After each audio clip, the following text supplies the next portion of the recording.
Hello, welcome back to episode 3 of our Shadowrun Returns playthrough. We are out looking for Paco here in this area of the city. Got a bunch of people standing outside Universal Brotherhood with umbrellas. Join us and change the world, alright? Well, let's talk to Patrick here about the Universal Brotherhood. This handsome young man turns away from the crowd and fixes you with his full, complete, undivided attention.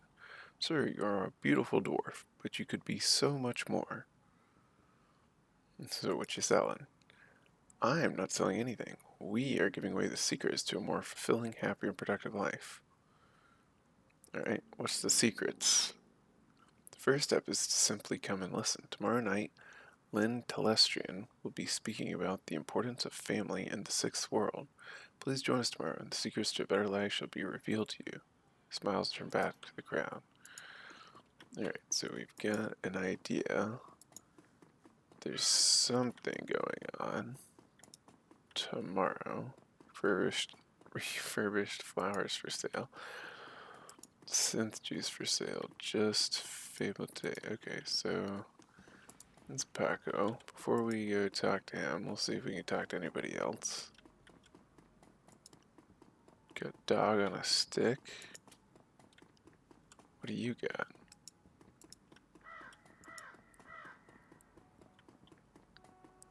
Officer Landers. Alright, let's go talk to Paco first.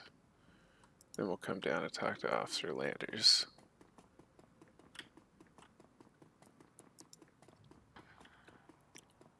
Anything over this way? Tall lady, dreads. Okay, so Coyote has dreadlocks. Kid in front of you sports trademark yellow of the Cutters gang. Young, clean-shaven, he stands like he owns the street and everyone on it. Seems distracted though, glancing around with increasing agitation. He looks over as you approach. Watch yourself, little man. What you want? Okay. Yeah. Don't be threatening us. Careful, kid. You Paco? Who the heck are you? Alright. So we just get karma finding him.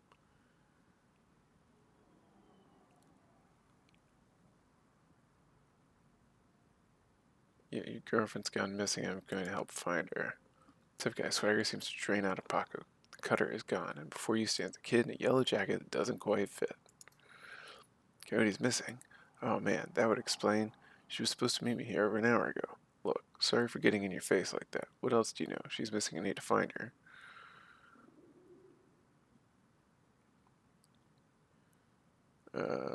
Well, Mr. Delilah. I know of him, sure. Blake doesn't allow any cutters to take side gigs, though, so I got no reason to deal with him. Cody hasn't said anything about taking new work. Wait a minute, Drek. I know where she went. Dang, why shouldn't she wait? Why couldn't she wait? Dang it. Where'd she go? The Royale Apartments. Landlord Stevie J rents a drug ring out of that hellhole. Coyote grew up there. Doesn't like to talk about it much. She's been looking for a way to settle the score with that guy for years. A few days back, I heard Mr. Delilah was looking for runners to steal some sort of item out from under Stevie J's nose. She must have taken the job, I'm sure of it. And if his thugs got her, grim determination in Paco's eyes. I'm going over there. You coming?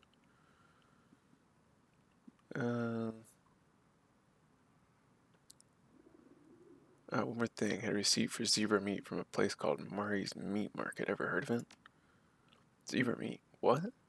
Look, that shop's just down the block if you want to check it out. But I'm going to the Royale, with or without your help. What's it gonna be? You better be able to handle yourself in a fight.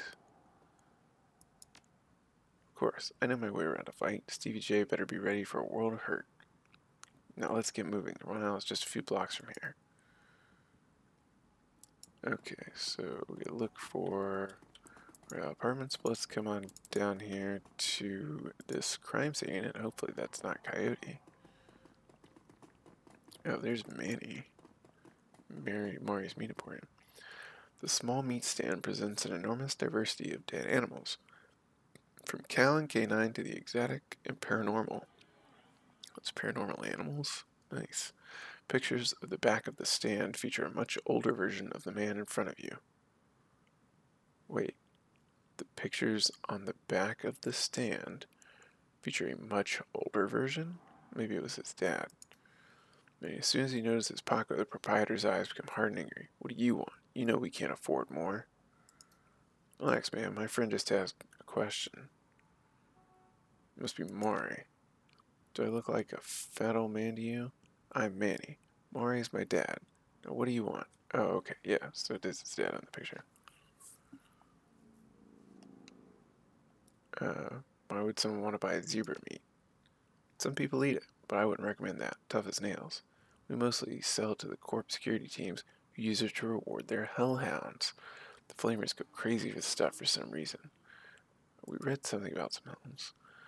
Oh, Drek, that's why Coyote wanted zebra meat. Everyone talks about the pet hellhound Stevie J keeps locked up somewhere in the Royale, if she never picked it up. Anything else? You know someone named Coyote? Nope, I don't go in for much of that shaman stuff. Alright. So now we got some zebra meat. I'll look it up. Yeah, I got it right here. 2 days past pickup time. Didn't think anyone was going to come for it. Here, it's all yours now. 2 days. Might be a bit rotten. What's your problem with Paco? Why don't you ask him? What the heck is that supposed to mean? It means that your gang likes to stroll through here and relieve us merchants of our union. My dad stood up to them, and he's still in the hospital. Look, that's not my problem. I'm at the bottom of the cutter ranks anyway. I can do Drek about that, even if I wanted to. So that's my dad. I don't have time for this. We need to find Coyote. Well, in a minute, I still have some questions. Oh. I guess I'm out of questions. Alright, so we get it dead. As your eyes adjust to the flashing lights, you spot the body of a woman, dead on the pavement behind the police line. Panic spreads across Paco's face. Oh no. Is that Coyote? This isn't happening. Take a closer look. Is that her? No, it's not her. Thank God. Look, let's not hang out here too long, alright? Too many Lone Star pigs around. Paco looks over at the victim again. It's too bad whatever happened here. I'm not going to let anything like this happen to Coyote. Alright, well, let's talk to Officer Landers and find out. We don't have security etiquette. Alright. A tall, emotionless Lone Star officer blocks entry to the crime scene. Behind her, you spot the lively face of the Oregon Grinders coroner, Dresden. This is an active Lone Star investigation. Please step away from the barrier. What happened here, officer? Homicide. Move along, please. I'm here to see Coroner Dresden. And who might you be? It's alright, officer. He's with me. Dresden steps up to the barrier with a warm grin. The officer looks at you with poorly concealed skepticism. Okay, then. Make it quick. Let's go take a look. Lying on the pavement is the body of a young human female. Her eyes have been gouged cleanly out, and you notice a string of bite marks along her left arm. Alright, let's talk to Dresden here. Come on. Alright, so what brings you out here? Hot on the trail of the dead man's killer? A coincidence. Yeah, that's what it looks like. As you can see, the Ripper went for the eyes this time. Pretty clean work. I gotta hand it to him. A Ripper knows what he's doing, or she, I suppose. Alright, what do you know about the victim? Well, not much. He scratches his head, bringing some sort of sanitation protocol. She's been dead for about 3 hours. Her name was Lucy Warden, worked at the Stuffer Shack just around the corner. It looks like she was leaving work when it happened. Can you tell me if she was subdued in some way? That's the strange thing. There don't seem to be any signs of struggle. Not a single bruise on her body. Yet, she was clearly alive when the eyes were taken. Died of blood loss shortly thereafter. That's terrible. As to what knocked her out, I won't know until I can run tests back at the lab. Pike Place a little far from home. Yeah, well, I don't really mind the change of scenery. Coroner for the downtown branch is out on maternity, so I told management that I'd cover for her on this one. Plus, I want this sicko caught. Right, what about the bite marks on her arm? Completely unrelated. It appears some wild dogs dragged the body out here from the alley sometime after her death. Any sign of magic use? Now there's an interesting thought. No, nothing obvious though. I'm sure when McCluskey shows up, he'll call in a full magical forensics team though, just to be sure. That doesn't seem likely. So the Ripper takes the liver, Sam's liver, and this website. Any theories? Trophies of some sort, I suppose. Probably of some symbolic significance to the killer. Beyond that, I couldn't speculate. Thanks, Dresden.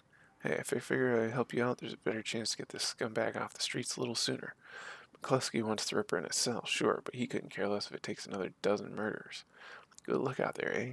Starts turning back to the body, then stops. Speaking of McCluskey, you should probably get going soon before he shows up. Alright, let's talk to Officer Aguirre. Plainclothes Lone Star officer before you sports a tacky hat and a crooked grin to match. So you're the one who's working for the dead man, eh? McCluskey warned us you might be sniffing around after the Ripper. Lucky for you, I got here before McCluskey. I'm Officer Aguirre. Look, I don't know how to pronounce that, or how it's supposed to sound. Could be French, could be something else. Like Aguirre. Pleased to meet you. Now, seeing as this crime scene is going nowhere fast, what can I do for you? What can you tell me about the murder? Not much, really. We know it was about 3 hours ago. Her eyes were surgically removed. Didn't need Dresden to figure that much out. He's been looking at the body, though, so he might have more. I've been scanning the rest of the scene, looking for witnesses, but no luck so far. Ripper might well be a ghost. You and McCluskey don't see eye to eye? Just to say McCluskey and I have conflicting interests. Any leads on the Ripper that I should know about? Plenty if you ask McCluskey, but the truth is we're as clueless as you probably are. Thanks for your time. Hold on a minute. You haven't put in a donation for the Lonely Orphans Fund. Yeah, see, you make a contribution to the fund, I put you on a list and let you know the next time we find any orphans that you might be interested in. So I'm always interested in finding out about any new orphans you discover. So we say 300 million? We'll say even 100 million would make a big difference for an orphan these days. Makes face. Yeah, well, some orphans have more expensive taste than others. 200, you can take it or leave it. We'll take the 200. Alright, so we pay him. His face splits in a wide grin. Excellent. I'll start an account for you. Get any useful new leads on the Ripper, I'll give you a call. Now, I'd better get back to work before McCluskey shows up. See you around. Alright, so now we've got this elf over here. The elf standing before you may quite possibly be the ugliest elf you've ever seen. His meticulously clean lab coat, format jacket, and old-fashioned bow tie give him the look of an undertaker from centuries past. He notices you approach and locks eyes with you, smiling a thin, unnerving smile. Hello there, stranger. Might I inquire, do you know which organ grinder's facility this body will be removed to? Who's asking? The elf giggles, a strange, high-pitched warble you would not expect to emerge from this misshapen face. Oh, I'm no one of consequence. Never mind that, though. Good evening to you and your friends, the coroner. Okay. So let's ask Dresden if he noticed that elf. You noticed a particularly ugly elf standing over there in the crowd earlier. Huh? Where? He's gone now, but he was asking about the body, which organ grinder facility it would be taken to. Interesting. Well, there's those who might be interested in purchasing some of her parts, sure, but that's pretty poor form to inquire at the site of our murder. An ugly elf, eh? I'll keep an eye out. Should be hard to spot if he comes back around. Can I trust Sergeant Aguirre? Yeah, that sounds about right. Any opportunity to get in McCluskey's way, he'll take it.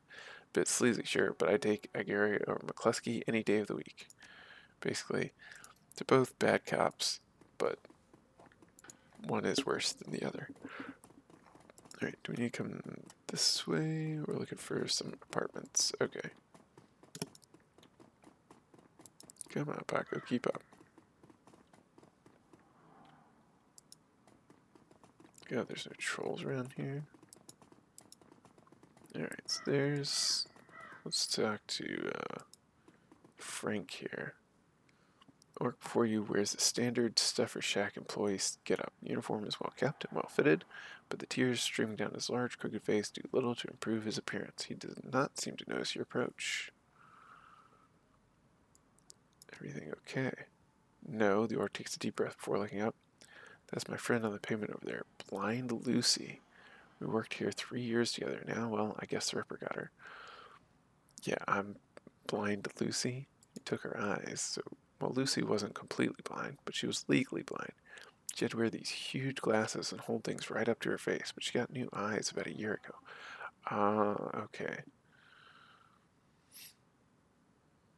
Any idea how she scored the new eyes? No, she wouldn't talk about it, just called it her stroke of good luck. I guess that luck ran out. Is anyone strange at the store lately? I see weird stuff every day. It's a stuffer shack, but no, nothing stranger than usual. Don't know what a stuffer shack is. Guess we'll find out later. Lucy have any enemies? Well, I'm not sure. I know she had an ugly breakup with her boyfriend after getting those new eyes put in. That guy was pretty upset for some reason and wouldn't leave Lucy be until she filed for a restraining order. That all seemed to die down a while ago, though. Alright, when was the last time you saw her? Here at the shack earlier today. I think she was heading to the market to meet a friend. Heck, I was going to join her on my way home, but we got some last minute customers.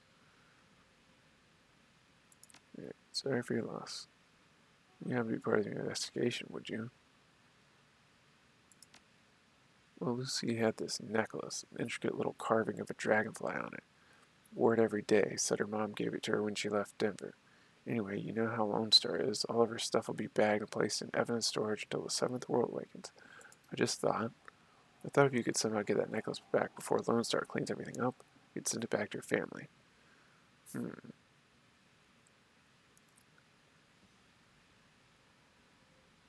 I can find the scene, I'll bring it. Alright. So now we sneak back to the crime scene. Oh man. Can you guys run faster? You're so slow. And we'll take a look at the body and get...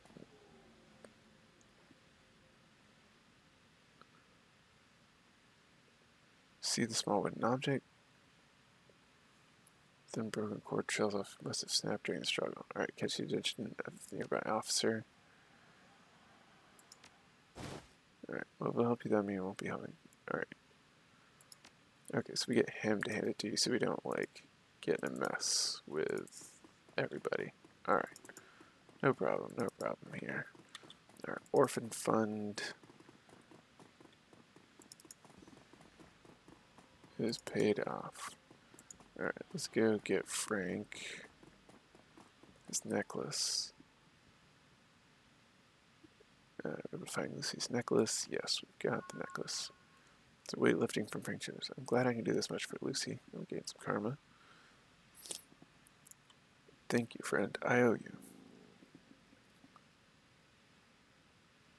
I don't want it to turn up in a Lone Star office with my prints on it.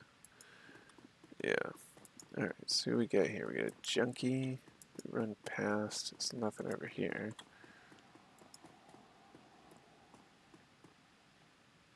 You have any extra? You just need some sucrose zoom from the shack over there. Nutri-soy cakes fill your planet. Let's be a little generous. See what we get. Thanks, Chimmer. Alright, so we pay off. Alright, so Coyote's likely in here, which means this is where we will pick up in the next episode, heading into the Royale to find Coyote. Thank you for watching. We'll see you next time.